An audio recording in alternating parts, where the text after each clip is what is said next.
The first wave of Maliss support is finally here. Hey guys, Otaku back with another Maliss related video. So today I was actually supposed to upload a tier list video for the Supreme Darkness format.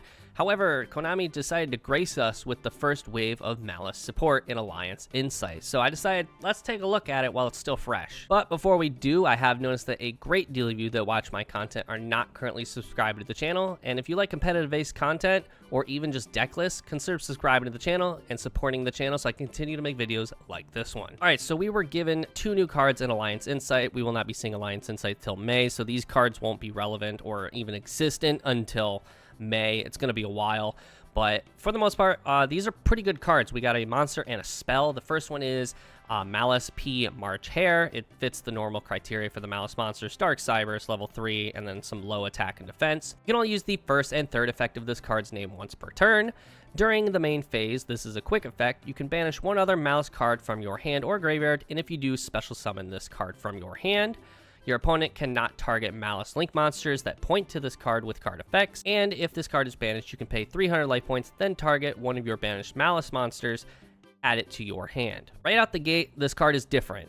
If it is banished, it does not revive itself. It instead recurs resources that are already banished and put it back in your hand, or if it's a Maliss Link monster, put it back into the extra deck. Big thing to note here is it says Maliss monster, so you can't use this to put the traps back in your hand if you want to recur those. But this is a quick effect, and it banishes from graveyard, meaning this is like a pseudo bestial. This is like kind of interaction on your opponent's turn. You don't actually have to summon this, although it is further extension for your combo. You can use Firewall to put this back so you have it on your opponent's turn, especially if you don't see a bestial. But this basically just makes it so you have guaranteed interaction on your opponent's turn. You don't have to end on the GWC anymore to bring the white binder back, which then gives you more interaction. But this is like a really good card, and I could foresee this being at least a 2 of, maybe a 1 of. But I definitely see this seeing play just simply because it creates interaction and also it helps you recur your resources. Hey guys, post-edit Otaku here. So I also noticed while editing this video that this card also does not say it needs to target a different banished Maliss monster. So when you banish this card, you can actually just put it right back in your hand. So there's some cool interactions you can perform with this card with like Chessy Cat, banish from your hand, draw 2, and then put it back in your hand. And then later in the turn, you can summon this by banishing a Maliss monster from the hand or the graveyard, and then when you put it in the graveyard, you can use Firewall to put it back in your hand, so you have interaction on your opponent's turn by banishing like a white binder or something from your graveyard.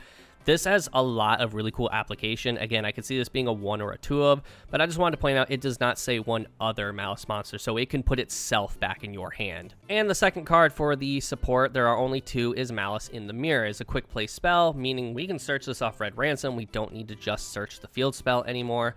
You can only use each of the effects of this card once per turn. Target one face-up monster your opponent controls, banish a Maliss monster from your hand or face-up field, negate that target's effects until the end of this turn. If this card is banished, target one Maliss card in your graveyard, banish it, and if you do, add a Maliss card from your deck to your hand with the same card type, monster, spell, or trap that is banished. So I like this card a lot. However, I don't think it fixes the biggest issue Maliss has, although it does help a lot, which is going second, especially in the current format against stuff like Ryu-Gee. But Maliss in the Mirror is a quick effect card, so that way we can just use this to dodge like target negation or dodge something like the Desiree or something like that, because we can banish the face-up field. It can banish from the hand as well, so we can use this as like a starter. We can use this to dodge Imperm, Veiler, Mourner, all that stuff. We can even kind of use it to dodge like Nibiru in a weird way, as long as they already control a monster, because it only targets monsters. I like this card a lot. I think this is going to be a 1 of. I don't think this is going to be like a crazy 3 of at all, but I'm willing to be wrong there. And that's unfortunately it. There is only 2 cards. However, there are only 2 Ryu-Gee cards that got revealed, and we're probably going to see the Ryu-Gee cards tomorrow as of recording this video. Overall, good step in the right direction. Both these cards are really good, and we'll probably see play in some manner in the deck. I foresee the monster seeing at least a 1 of, and Mirror probably only a 1 of, since it's searchable and has like some crazy recursion. I think these cards are really cool, but let me know what you guys think about these cards in the comments down below. Don't forget to leave a like on this video, and if you're not already and you like competitive based content, consider subscribing to the channel. But with that, I'll see you all in the next video. See ya.